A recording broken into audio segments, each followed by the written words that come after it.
Cheeky one today. Don't mind the audio, testing a new mic. Might be good, might be shit.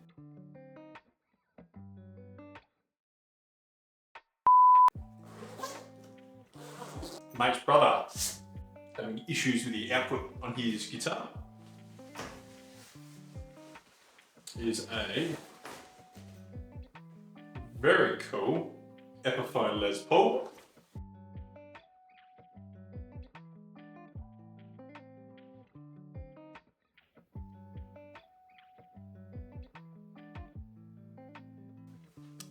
Issues with output.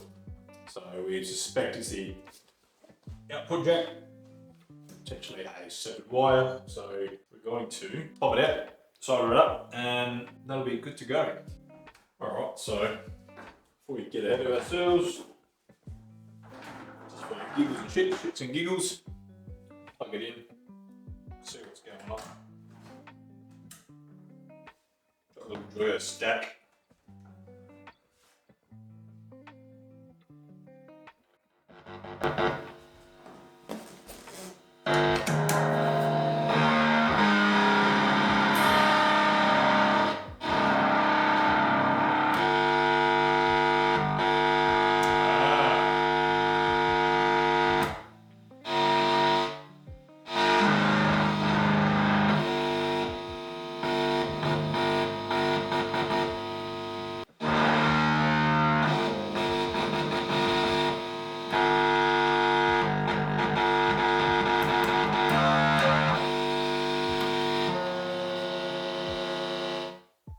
Alrighty, so that's good, we did check.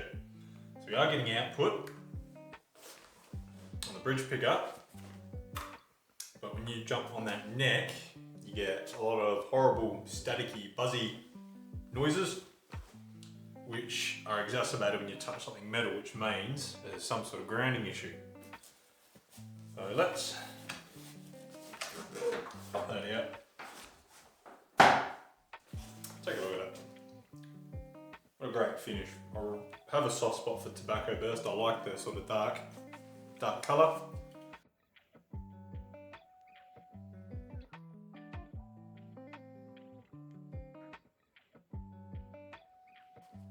Armour, I'm not familiar with this case gig bag brand, but feels really well made. So really nice bit of kit too. Put that aside. Oh.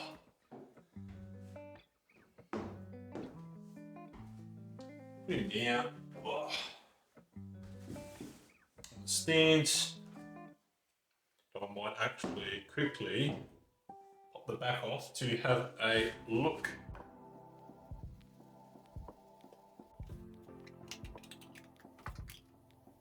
Closer look at the control cavity.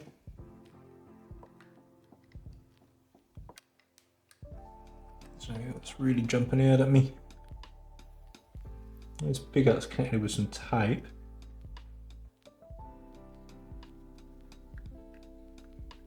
Soldering. Looks like someone's had a bit of a play there. Is this thing had a pickup swap in it maybe? No. Got to dig a bit closer. Yeah. Cool. That's going to give you grief. Presume that's the coil tap wire. I'll go a multimeter.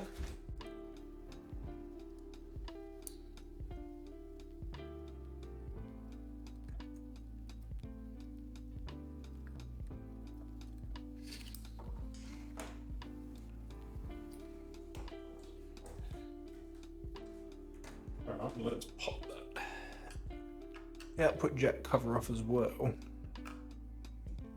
Whilst we're in here, get our bearings.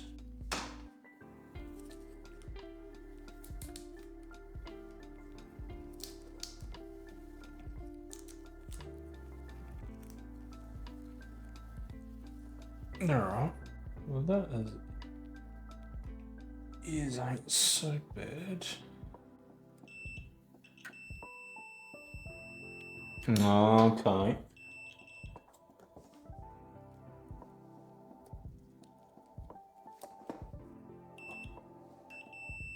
All right, that's backwards. Okay.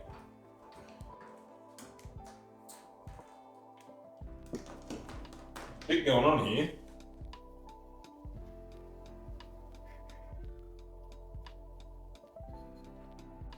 So this is where it gets a little bit more interesting. There's a bit more going on with the pickup wiring than we sort of first anticipated. So it won't be a short bloody 30-second video. It's going to be a bit of a history. Cool. So what I'm going to do is I'm going to spend a little bit of time nutting out, sort of coming up with my best guess as to what everything's doing. From the looks, one of the pickups may have been wired up a little bit funny, which is alright.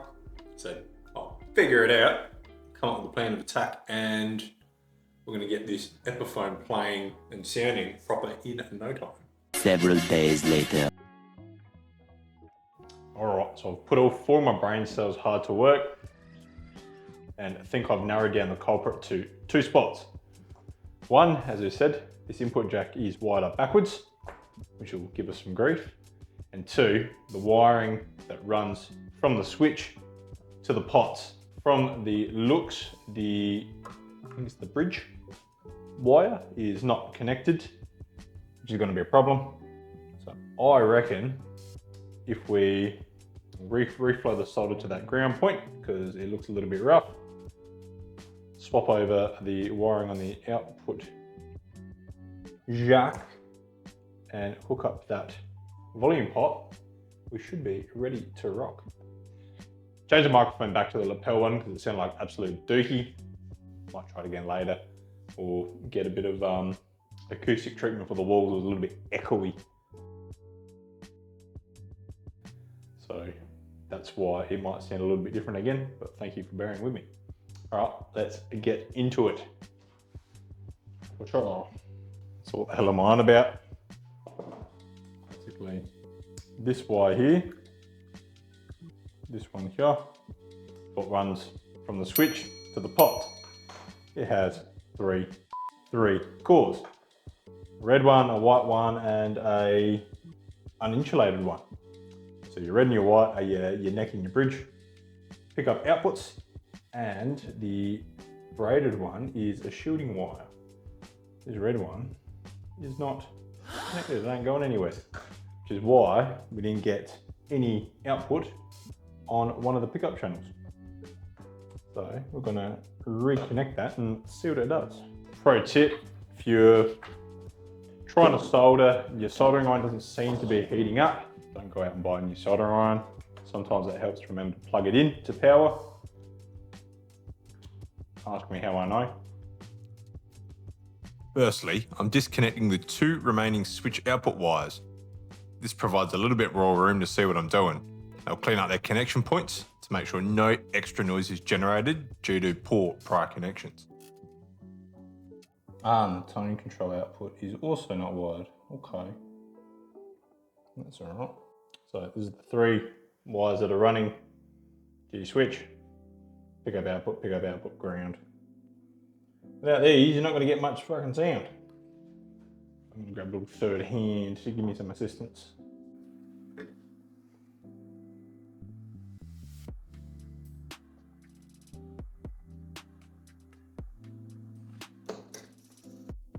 Now, before I begin soldering that pickup switch wire in, I discovered an odd stowaway.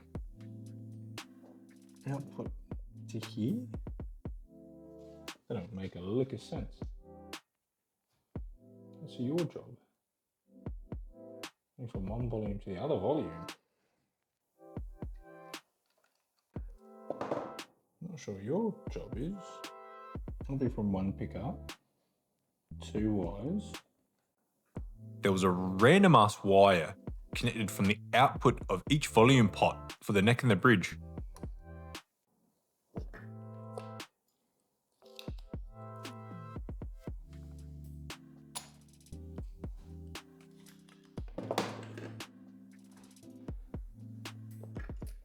Cool bloody outer sky. yesterday. Badass. South Aussie band. All local lads. Put on a great show. If you can, support your local music scene. That's what keeps it going.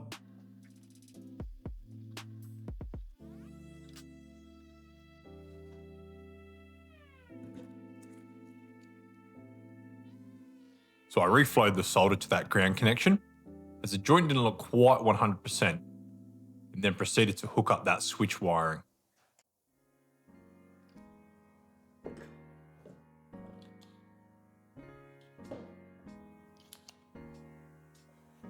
Now it's time to go on and reconnect that output jack.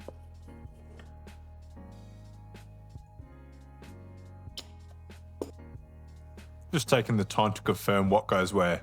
A wise man once said, measure once, cut twice, or something like that. That's how the saying goes, right? Output there.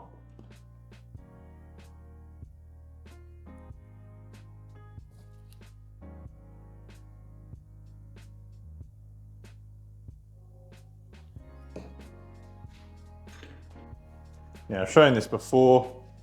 A good little way, if you haven't got quick access to an amplifier to see if anything's doing anything. You've got a jack, an instrument lead and a multimeter. You can at least see if there's any sort of output from the guitar. What you do is grab your multimeter, chuck it on DC, well, ohms, check the resistance in a wire. You hook up a ground probe to the sleeve of the jack, hook the hot wire up to the tip, and if it's all working, you should get a resistance reading, like that. Oop.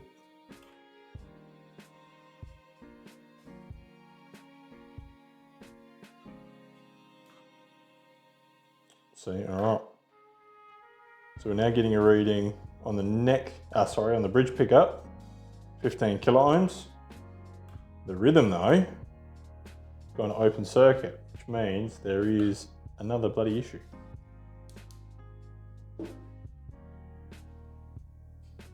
All right. So like an alien, we get back to probing. Nothing more fun than another issue popping up just as you're about to finish up with a job.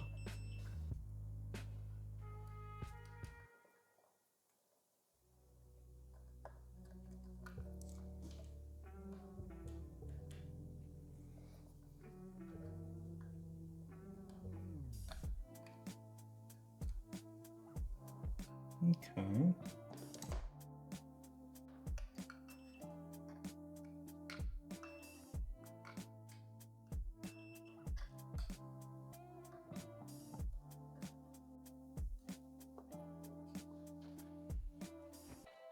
Pondering and wondering.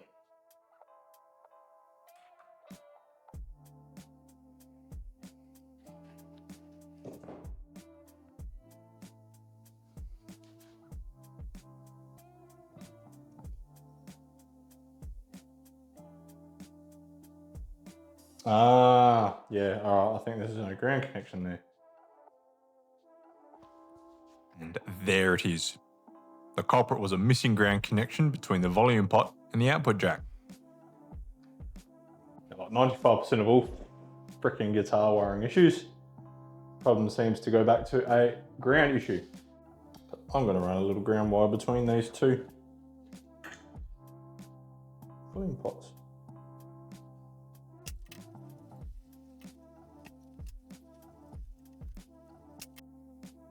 Look at that, and just like that, we've got 17 ohms, got 15. They're normally about half, coming up a bit over 8, so that's all jolly, or 9. Let's plug it in now and see if we get any buzzes or horrible noises. Truth. Oh, oh, oh.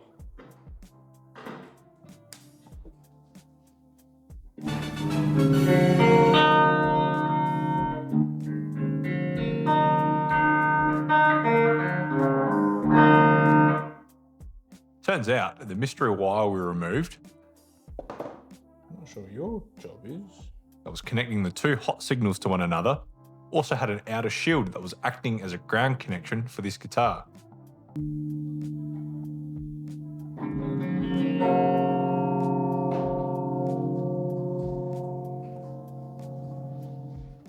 And while we're here, I'll cable tie up any loose wiring. That'll help keep things nice and neatish.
Again, just double checking the neck relief on this bad boy.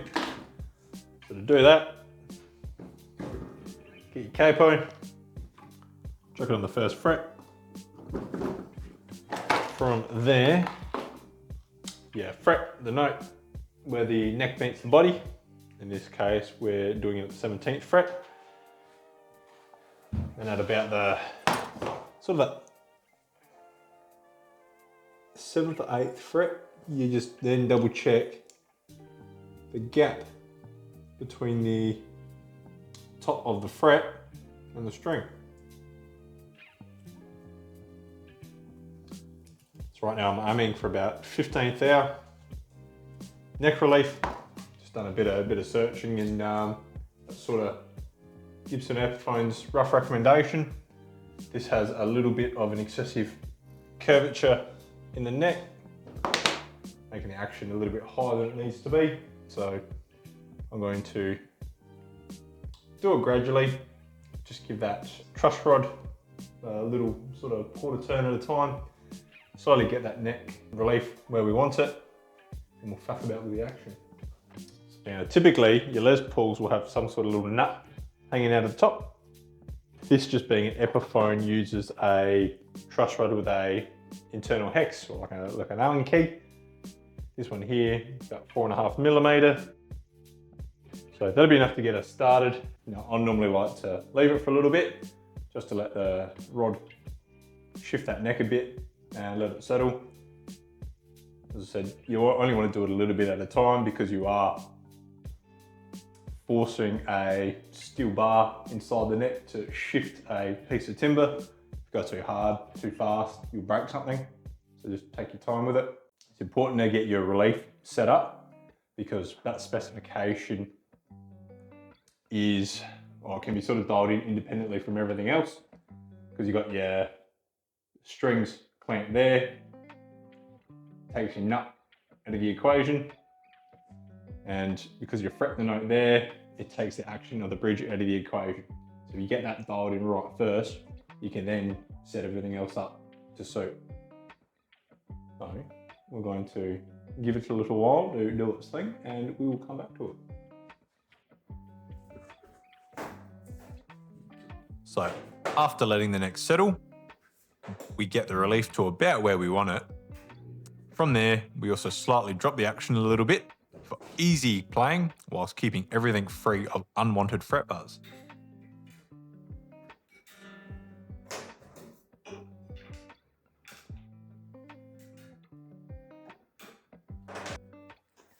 Onto cleaning.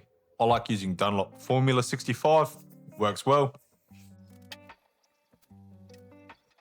Don't know if it's affiliated with Eiffel 65. I like to think it's what those little blue fellas used on their instruments too.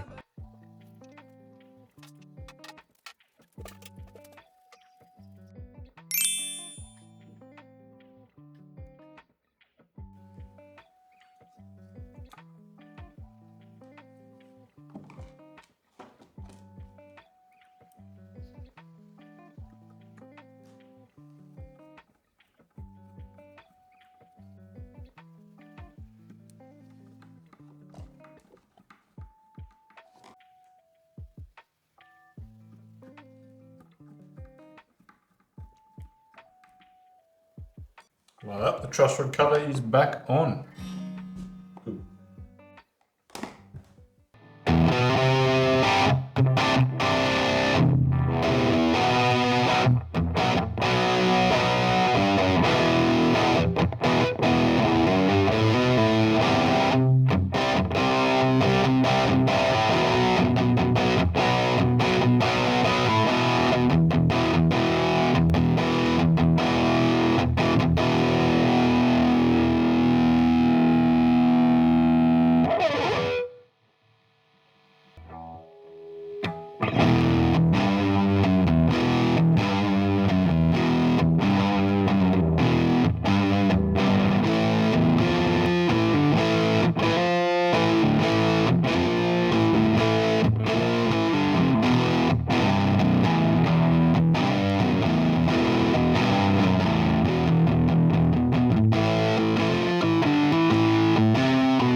This bad boy is all functioning as it should now.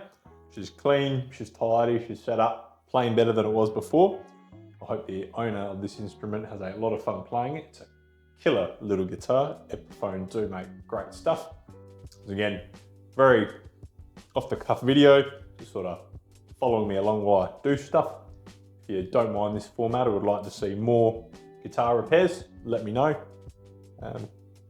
Like, subscribe and all that standard stuff. Thanks very much, and I'll catch you in the next one.